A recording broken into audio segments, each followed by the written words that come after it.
इसने कौन सी देखें 1879, तो आज से ये हम 20वीं सदी में जा रहे हैं। तो इसका मतलब ये है कि 250 सदियां 2 सदियां गुजर चुकी हैं।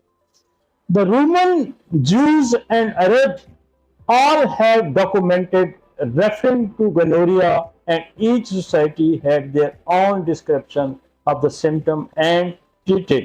The Roman physician Galen in 113 AD. आप देखें कि ये और पीछे चले जाएंगे, 2 सदियों की बात नहीं है। ये मतलब है कि ये कोई 1800-2000 साल की बात है।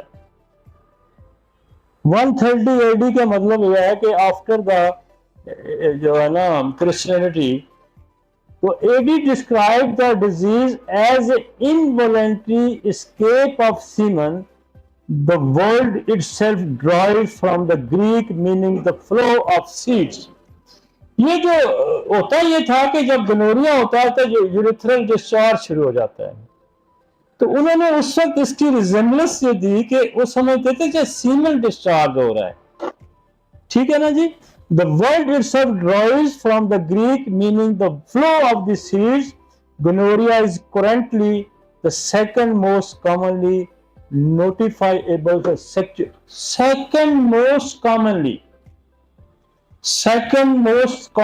sexual transmitted disease है।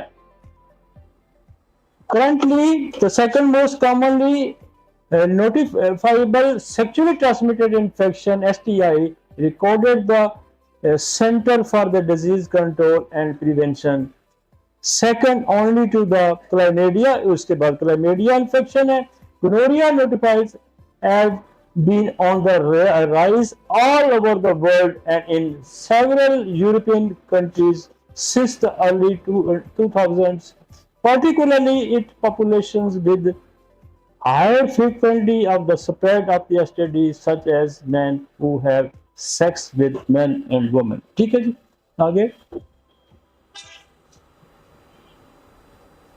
अच्छा, ये आप देखें कि ये बात यहाँ तक नहीं, अल्बर्ट ने तो इसको 1800 कुछ में 78 में इसको कहा कि ये उसने इसको बकायदे आइडेंटिफाई किया और उसने नेम दिया इसको, बैक्टीरिया को।